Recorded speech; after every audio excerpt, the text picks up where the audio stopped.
Fulham may have just made a big mistake. Gonzalo García is talented, but when you look beyond the Real Madrid name, does he have the capabilities to start week in, week out in the Premier League? So have Fulham signed a future star or taken an expensive gamble? Let's discuss. Let's start by talking about the positives first. And the first thing that everyone will notice is that his movement is incredible. Last season, he offered Real Madrid something completely different to what they had in that number 9 role with Kylian Mbappe. A more traditional number 9 Garcia is. And listen, just to highlight how good his movement is, let's analyse this goal that he scored against Real Betis. You can see Garcia, as soon as the Real Madrid player on the left-hand side gets the ball, he makes a darting run in between the two centre-backs. But then he checks his run, gets on the blind side of the defender, and for that split second, the defender doesn't know where he is. And then bang, again, he makes a darting run into the middle. You can see the gap that he created between him and the centre-back, and he flicks it in. This is top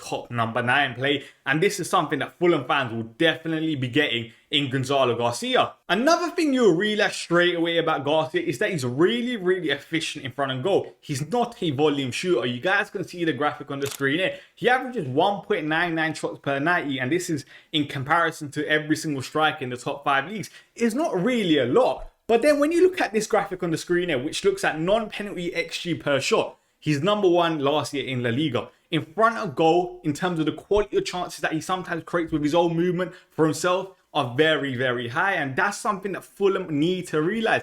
Get plays around him that will create chances, and more often than not, he will find separation to get that shot off in and around the box. Last season, he almost built like an Inzaghi-like reputation. A lot of people compared him to Inzaghi because in and around the box, that's exactly where you want Garcia. But outside the box, there are some limitations to his game, which we'll discuss. But you guys can see his shot map here. Last year in La Liga, don't get me wrong, he only played limited minutes, just over 900. He only had 2 shots from outside the box. All of his shots were inside the box, and there's a good variety in terms of his finishes. Some with his right foot, some with his left foot. He also scored a couple of headers last year in La Liga, which will be massively beneficial to Fulham. Now here are where the issues potentially lie. If you expect Garcia to come in and be the sort of striker that's going to drop deep, link up play, progress the ball, find those runners in behind, like Kevin, for example, he's not that guy. You guys can see the numbers on the screen here, which looks at ball progression numbers last year in La Liga. And without even just taking these numbers in, you guys can see one thing. Red percentiles everywhere. This is just not his game.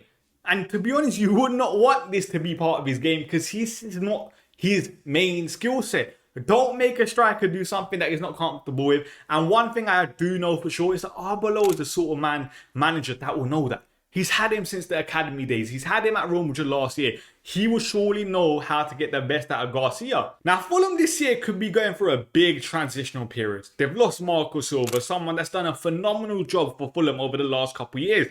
But at the same time, I still think there should be an element of excitement with obviously Arbeloa and Garcia potentially coming in.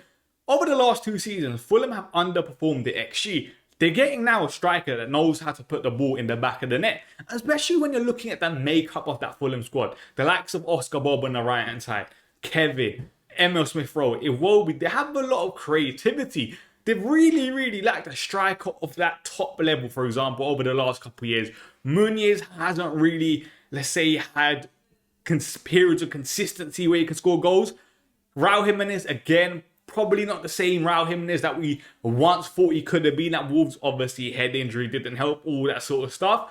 But they're getting a player in Garcia. Now, another thing that might surprise you about Garcia is that he's actually really good in the air. Now, I know he's 6 foot, but he's out jumping defenders which are much taller. He has a very good leap on him, which is something that we saw last year for Real Madrid and will hopefully see a lot more for Fulham this year, especially considering their wide delivery. We even got Robinson hopefully coming back into the picture for Fulham this year.